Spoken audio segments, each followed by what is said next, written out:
As the product leader of a company, how should we prioritize and manage AI projects? This is actually a very important question because on one hand, it involves the company's strategy. And on the other hand, we all know that making the right choice is often far more important than working hard. Now, let's assume we have multiple use cases here, which we can consider as different scenarios. Which scenario should we work on? Or which one should we start with? And which should come next?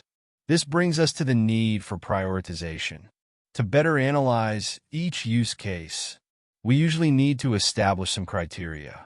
We might have several criteria, and for each of these, we assess their importance.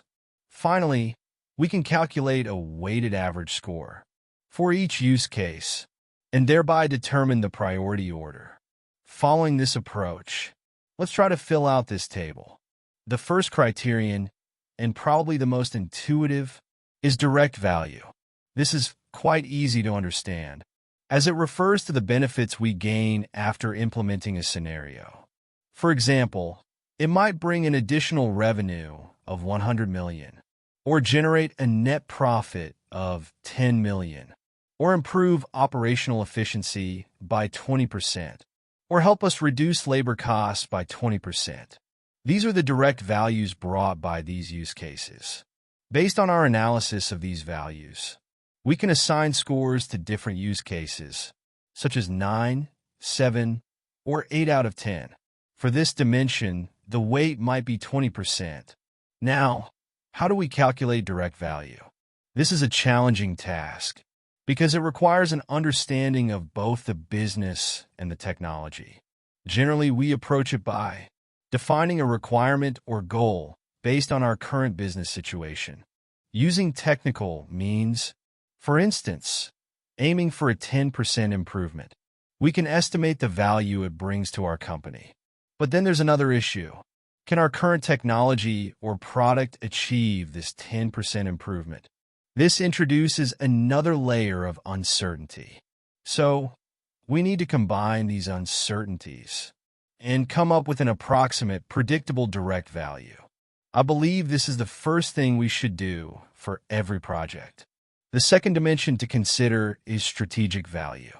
Since the rise of large language models, many companies, especially publicly traded ones, have embraced these models as a strategic priority.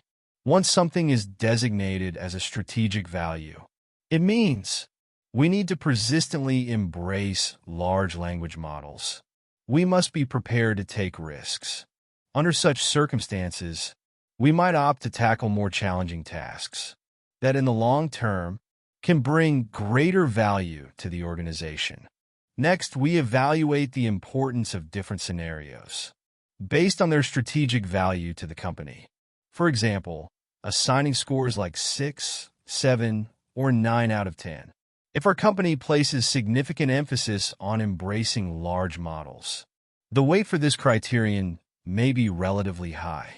The third dimension is technical feasibility. We know the development of large language models is advancing rapidly, but there are still limitations. For example, achieving an agent-like capability, or creating multimodal applications like generating videos, is still challenging today. Thus, we need to evaluate the technical feasibility of each scenario. For scenarios that are currently unfeasible, we might boldly discard them or postpone them to the following year, when the technology might be ready. So, technical feasibility can be scored. For example, 5, 6, or 7, with higher scores indicating greater feasibility. For this dimension, we might assign a weight of 10%. The fourth dimension is implementation feasibility. This can be divided into two phases: during the project development phase, during the adoption phase. In large organizations, we often face communication challenges between departments. For example, can we gather the necessary team during project implementation? Or, once the project is completed, can the outputs be quickly adopted across departments? The implementation challenges vary across organizations. So we assign scores such as 7, 7, or 6 out of 10, with a weight of around 5%. Another critical metric is ROI, the return on investment. Ideally, we want projects with the least input and the highest output. This can be calculated by analyzing direct value and the project's costs. For example, how much money is needed to implement the project and the costs incurred during the process. By calculating these, we derive an ROI score. For example, 8, 10, or 7, with a weight of around 10%. Risk is another dimension worth considering. Large language model projects inherently carry risks, especially in the current stage. The success rate of these projects is low, often below 5%. What we can do is estimate the risks in advance and take measures to minimize them. Risk comes in various forms: technical risks, risks during implementation, and risks during application. These factors should be comprehensively evaluated for each use case. For instance, assign scores like 7, 7, or 10 out of 10, where 10 indicates minimal risk. The weight for this criterion might be around 15%. Another dimension to consider is the market. In many cases, this might be the most important factor. If a product is completed, but the market isn't ready, even the best product may struggle to succeed.